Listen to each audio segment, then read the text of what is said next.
These 10 cards cost me $3,000. That's a lot of money for 10 little pieces of cardboard. But I want to talk you through why these cards are that expensive, how I made the purchase and where the money came from, and what my plans are for 10 of the most iconic cards in all of Magic the Gathering. J-Controller Magic is brought to you by Card Conduit, the best place to sell your cards on the internet. Drip Shop, where you'll find us streaming, giving away lots of auctions and fun stuff for sale over there.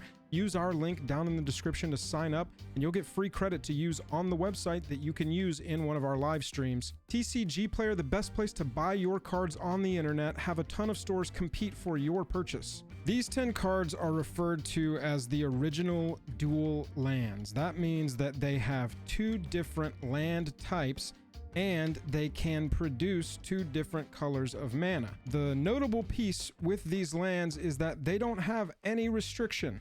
There are a ton of lands in Magic the Gathering that tap for more than one color, but there's always a hoop you have to jump through or some sort of downside, even if it's as simple as enters the battlefield tapped. All of these enter the battlefield untapped and tap for 2 different colors of mana, which from a game design perspective is sort of useless to have, or it completely negates having basic lands. The only thing that really can keep these in check at all is that in constructed formats, just like any other regular non-basic land card, you're only allowed to have 4 of them in your deck. All of these cards were printed in the original sets of Magic the Gathering. Notably, just as a fun fact, as we're talking about these, Volcanic Island got left out of Alpha and they caught it up in the next set. And then the first art for Plateau, when they did this revised printing of Plateau, which is the set that I've got all of these from, they had lost the original art file for Plateau, so they had Drew Tucker do another piece, which is the main Plateau art that most people know today. I'd say the most notable piece to talk about with these lands is that they are on the reserved list. They cannot be reprinted anymore except digitally. You'll never see these in paper again, with the exception of that Magic 30th anniversary thing that we're not going to talk about. All 10 of the duels that I picked up are from the revised set, which was a reprint set for Magic the Gathering, and also means that these were affordable. Honestly, once you start getting into the alpha, beta, all of those versions of these cards, you're looking at ridiculously expensive cards. A lot of players, if you want affordable versions of these never to be reprinted in a true fashion cards, you look at revised and you look at like heavy play versions of those.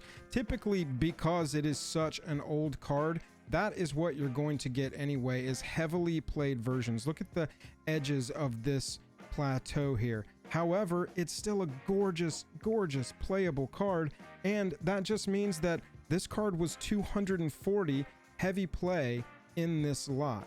And that's mostly what all of them look like. You've got various conditions here. You see some are better than others. I've got them nice and sleeved up in some dragon shields so that I can show them off. But in general, these cards are absolutely gorgeous.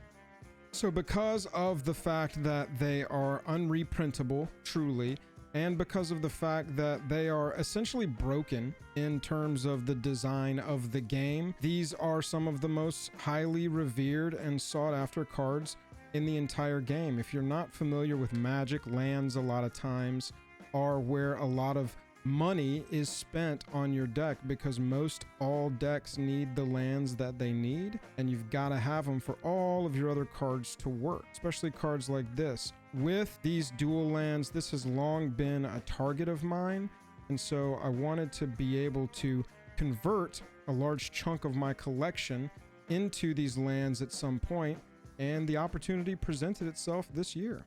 So my first tip for picking these up would be have a Twitter account and follow major sellers online.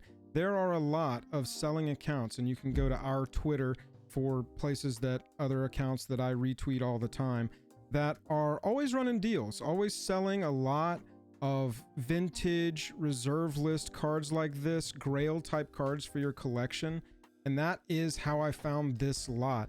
This entire lot was priced at $3,300.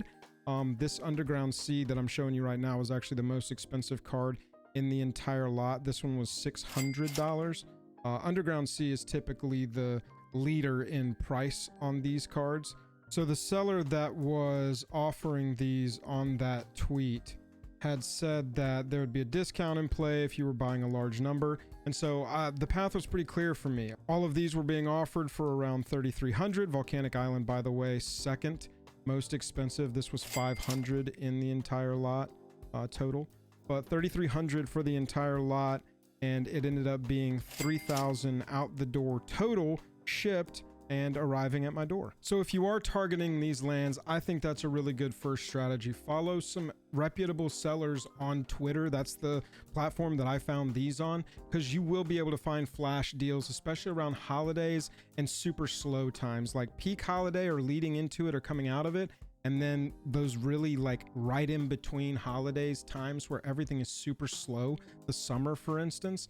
Those will be times when these sellers are tweeting, hey, here's an entire case of old vintage reserve list stuff I want to sell. And they'll probably offer you some kind of discount for buying a lot at once. The second question then is how to get to this much money in your collection. And I would say it's two big things for me. Buy listing through a place like our sponsor, Card Conduit. All of your extra stuff that's like $1 or more. I'm sure if you've been playing, especially for like 5 to 10 years, you've got so much like bulk $1+ stuff that is just sitting around doing nothing.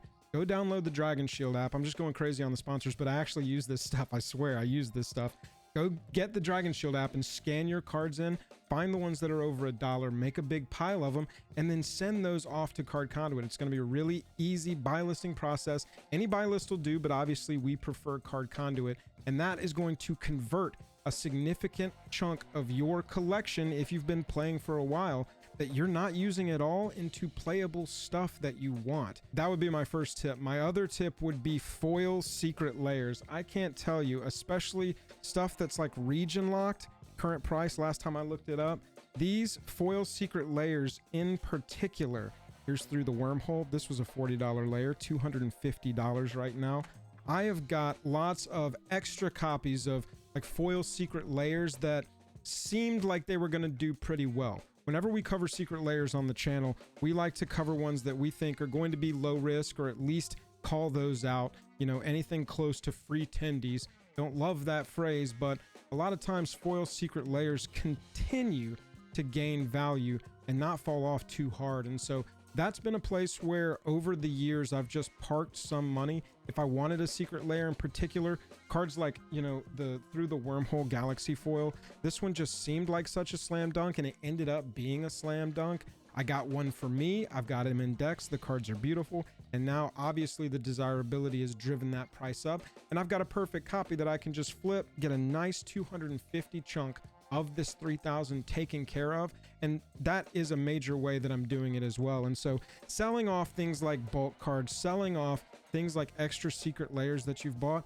sell that stuff. If you're buying these extra things to potentially arbitrage, or being like, oh, this is a low risk pickup, I know it'll gain value, you're not using all that stuff. I know you. I can see all those stacks of cards behind you right now. You've got like 5 to 10 commander decks that you actually play, maybe some in the works. Put some of your collection aside that's going to be like your commander staples for building future stuff, and sell all the rest. You don't need all the rest. That's just my advice. It's not financial advice. That's just homie advice. Turn the stuff you don't want into stuff that you do and can use. So then the question becomes, how am I going to use these? Jake is just like, bro, you got to get these in decks. They look like shit anyway. He hasn't used that word, but I mean, they do. Look at them. They're all heavy play. I'm under no illusions. I needed something that I could afford, and I have always wanted these, and so I went for copies that look like that. I think that is the way to go personally, so that if I ever do want to flex on them, I can put them in some commander decks and absolutely do that. However, I have got a pretty high quality set of proxies printed out, and you can tell they're proxies because they don't have magic backs, and I used a digital set to print as the proxies. So these are from a set called Masters Edition 4. They were an MTGO set, and they included the duels. You can see the reprint art there on the plateau. You've got cards here that are just perfect, beautiful quality. I'm going to try and...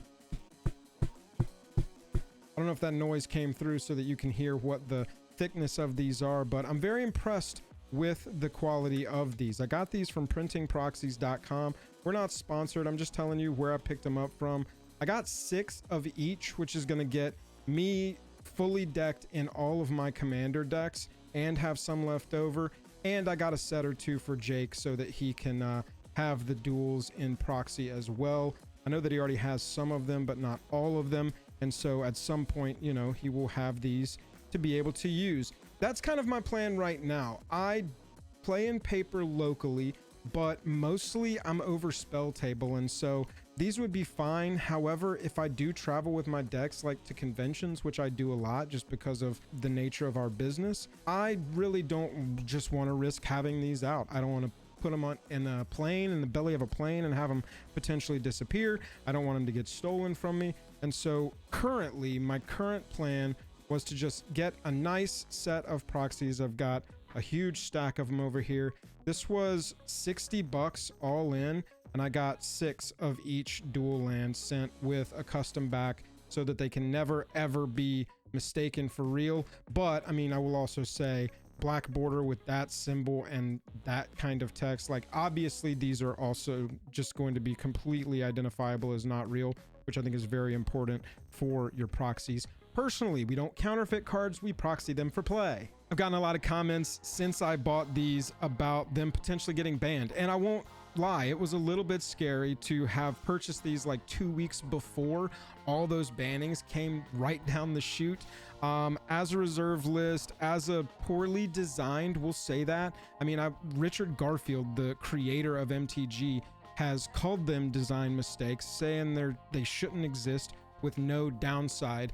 And the reason actually that they were printed, this is another fun fact about the duels, Richard was, and this is from a Mark Rosewater article, Richard Garfield was aware that they were powerful, but he assumed that people would spend magic like they would spend on any normal game, like a board game or something.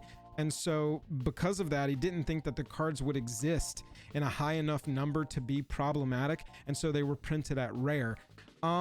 We like to spend money on Magic, Richard. Thanks for making the game. So that didn't end up, but I just don't think that banning is a potential outcome for these realistically. They are very ingrained in the fabric of the game, and I can't see that happening. The question, do you need these? Absolutely not. You can just proxy these if you don't own these, as long as your friends are cool with proxying. And obviously there are so many cheaper alternatives. I've never actually built these into commander decks ever. I don't really love to straight up build cards in that I don't own based on like value or something. I will proxy up decks to test them out and see if I want to invest in that commander deck, period.